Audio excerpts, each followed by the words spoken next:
நெறைய பேர் என்கிட்ட கேட்டுட்டே இருக்கிறது, நான் எப்படி என்னோட ப்ரௌனீஸ் அண்ட் பிளாண்டீஸ் ஆர்டர்ஸ் எல்லாம் பேக் பண்ணுவேன் அப்படின்னு சொல்லிட்டு கேட்டுட்டே இருக்கீங்க.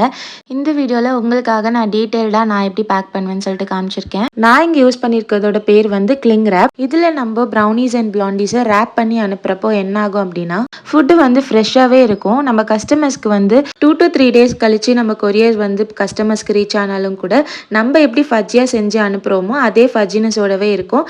அது மட்டும் இல்லாம நம்மளோட ப்ரௌனீஸ் எல்லாம் ட்ரை ஆகாமயும் இருக்கும். இந்த கிளிங் ராப் எங்க கிடைக்கும்னு பார்த்தீங்கன்னா, உங்களுக்கு ஈஸியாவே வந்து சூப்பர் மார்க்கெட்ஸ் எல்லாத்துலயுமே வந்து இப்பலாம் அவைலபிளா இருக்கு. இப்போ நான் பேக் பண்ணிட்டு இருக்கிறது பிஸ்தா பிளாண்டி. என்னோட கஸ்டமர் ஒருத்தவங்க ஆர்டர் பண்ணியிருந்தாங்க.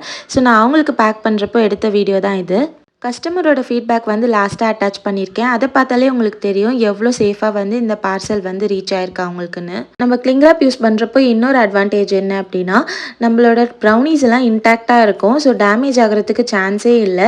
கொரியரில் எவ்வளோ தான் வந்து ஷேக் பண்ணாலும் கூட ப்ரௌனீஸ்க்கு டேமேஜ் இல்லாமல் சேஃபாக கஸ்டமர்ஸ்க்கு ரீச் ஆகும். கிளிங் ராப் பண்ணதுக்கப்புறமா நீங்கள் வந்து நான் இந்த வீடியோவில் காமிச்சிருக்க மாதிரி பபிள் ரேப் அண்ட் கார்ட்போர்ட் பாக்ஸ்லாம் யூஸ் பண்ணுறப்போ இன்னுமே சேஃபாக போய் கஸ்டமர்ஸ்க்கு ரீச் ஆகும்.